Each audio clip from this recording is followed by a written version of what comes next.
ہے نا، یہ بڑا ٹیکشن ہے اس میں، اور اس سے امیدیں جاگتی ہیں کہ روشن ہوتی ہیں کہ بھئی یہ چراغ سے چراغ جلتا رہے گا.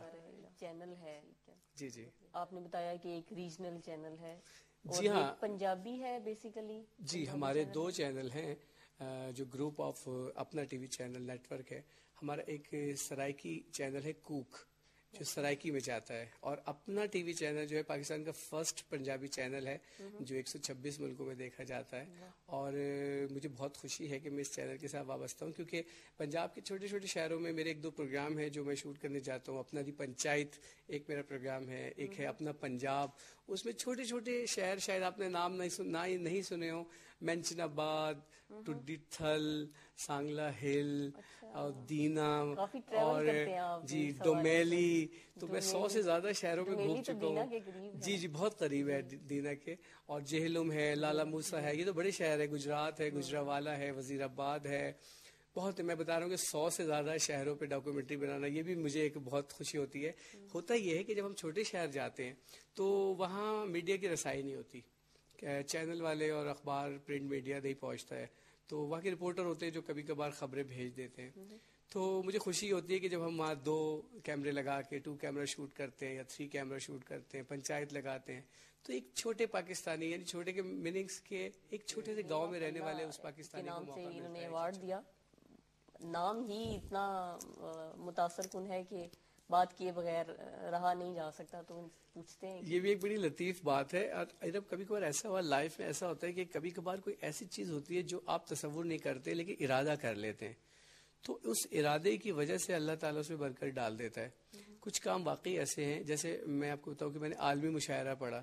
ساکنان کراچی کا اس وقت دنیا کا سب سے بڑا مشاعرہ ہوتا ہے کراچی میں، اور پوری دنیا سے، آپ کی جرمنی سے بہت سارے شعراء جاتے ہیں، امریکہ سے، برطانیہ سے، ہندوستان سے شعراء پاکستان آتے ہیں.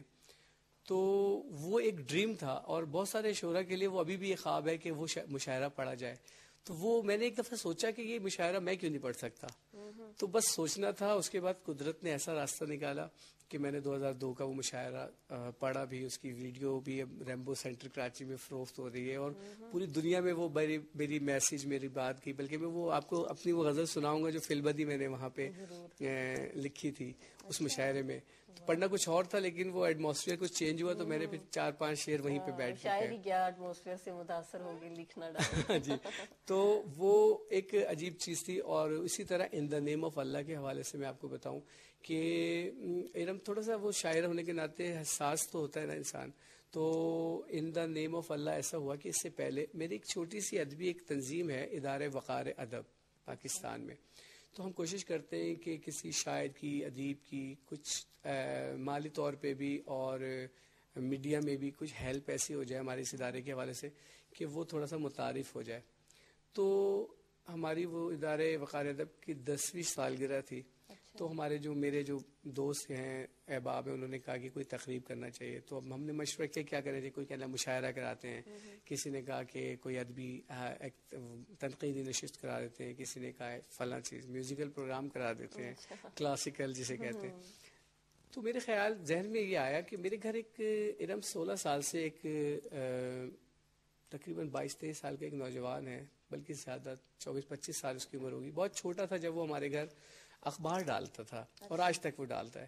تو اس کے ساتھ یہ تھا کہ وہ رائٹ سائڈ سے معذور تھا وہ لڑکا، اور وہ پاؤں کو گھسڑ کے وہ صبح تقریباً میں نے ایک چھوٹی سی منی ڈاکومنٹری بھی اس پہ بنائی تھی، اکبر اس کا نام ہے. تو وہ گھسڑ کے چلتا تھا، اور اس کے ہاتھ میں مختلف اخبار ہوتے تھے، نیوز پیپر ڈیلی. اور وہ صبح 4 بجے کے قریب وہ وہاں سے اٹھا کے ایک مرکز سے اخبار، اور پورا دن، یعنی کیونکہ اس کے ٹریولنگ میں پرابلم ہوتا تھا، تو وہ دوپہر تک جو ہے نا 12-1 بجے تک صبح کا اخبار ڈالتا تھا. تو نہایت باضمیر آدمی. اس کے ساتھ مشہور تھا کہ اگر کوئی اس سے کہتا تھا کہ ہمارے گھر میں ایک تقریب ہے، آ جاؤ تم بھی اس لنچ میں یا ڈنر میں شامل ہو جاؤ، تو ناراض ہو جاتا ہے. کہتا ہے نہیں، یہ کیا بات ہوئی، آپ کو اگر مجھے بلانا ہے تو وہی انویٹیشن جو آپ نے سب کو دیا ہے آپ میرے گھر پوسٹ کریں، یا میرے گھر آپ بائی ہینڈ دیں، پھر میں آؤں گا. تو مجھے اس کی ادائیں بڑی پسند تھیں، کیونکہ بہت مشکل سے. اچھا، ایک سوال جو میں کرنا چاہتی ہوں آپ سے وہ یہ ہے کہ کتاب خریدنے کا رجحان جو ہے وہ اپنی قوم میں کیسے پیدا کیا جائے؟ ہم لوگ ہی کر سکتے ہیں جو میڈیا سے ریلیٹڈ ہیں. جی جی جی. کتاب پڑھنے کا رجحان ایک تو ٹی وی چینلز نے ختم کیا ہے اس چیز کو، کیونکہ لوگ اتنے زیادہ ٹی وی چینل ہیں کہ کام سے یا کسی بھی مصروفیت سے گھر واپس آئے، ٹی وی آن کیا، تھوڑا ریلیکس ہوئے، سو گئے یا اپنے کام کیے. پہلے یہ ہوتا تھا کہ لوگ کتابیں پڑھتے تھے، بیڈ بکس ہوتی تھیں. آج کل لوگ ٹی وی دیکھتے دیکھتے سو جاتے ہیں.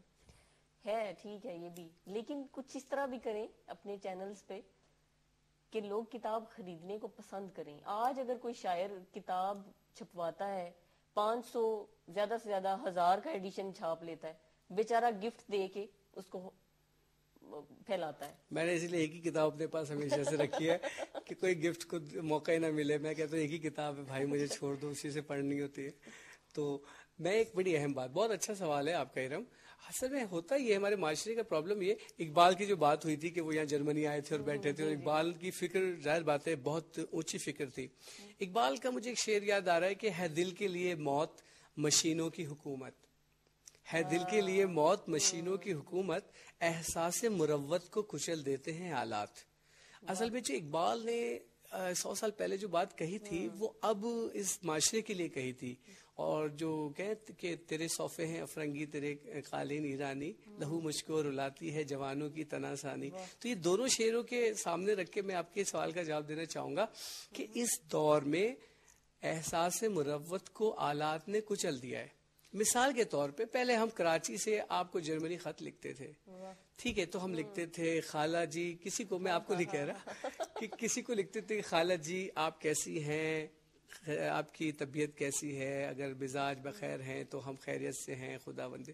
ایک حسن تھا، قلم اٹھانا، کاغذ ڈھونڈنا، پھر اس کو جا کے پوسٹ کرنا، پھر اس کا 15-20 دن کا انتظار کرنا، پھر 20-25 دن بعد اس کا جواب کا انتظار کرنا. تو ایک لائف تھی کہ بھئی خالہ کو اب ملا ہوگا، اب خالہ نے جواب دیا ہوگا، اب ہمیں وہ چٹھی ملے گی. اس کو آہستہ آہستہ کھولنا کہ کہیں وہ زیادہ نہ پھٹ جائے تو کوئی الفاظ جو ہے وہ نہ. اب وہ نیٹ کا دور آ گیا ہے. خالہ، ہیلو خالہ، ہاؤ آر یو، میں خیریت سے ہوں، آپ سنائیں. تو نوجوان نسل تو میرے خیال ہے خط لکھنے ختم ہو گیا، ختم ہو گیا. تو اب میں آپ کو ایک مثال دیتا ہوں. ابھی تقریباً 1 دن پہلے یہاں کے آپ کی جرمنی کے ایک پروڈیوسر ہیں شہزاد ارمان صاحب، تو ان سے میری بات ہو رہی تھی. تو وہ ایک مستنصر حسین تارڑ صاحب کی کتاب ہے پیار کا پہلا شہر. تو ان سے میری ڈسکس ہوئی کہ یار وہ مجھے افسانہ یاد آ رہا ہے آپ کے ملک میں آ کے، کیونکہ وہ مستنصر صاحب نے یہیں جرمنی، اٹلی، فرانس کے درمیان وہ لکھا تھا. تو انہوں نے بہت حیرت کا، کیونکہ وہ خود پروڈیوسر ہیں، وہ خود یعنی اندر سے شاعر بھی ہیں، خود بہت زیادہ کریٹو کام کرنا چاہتے ہیں. جی تو جی نہیں، لیکن ان کا ایک دم سے وہ چیز ایک دم سے ان کی کلک ہوئی. حالانکہ انہوں نے نہیں پڑھا تھا وہ، میرا خیال ہے، یا پڑھا تھا تو ایک دم وہ ہم لوگ بھولے ہوئے تھے. اچانک ہم نے کہا نہیں یار اس پہ تو کچھ ہو سکتا ہے کہ ہم یہاں پہ کچھ پلاننگ کریں کہ یار اس سے ماخوذ کر کے مستنصر صاحب سے اجازت لے کے کہ ہم اس پہ کوئی ایسا لانگ پلے بنائیں کہ بڑا احساساتی وہ تھا. جنہوں نے پڑھا ہے وہ اس وقت میری بات کی تائید کریں گے. تو اب کیا ہوا کہ انہوں نے کیا کہتے ہیں ڈھونڈی، وہ کتاب نہیں ملی ہمیں جرمنی میں.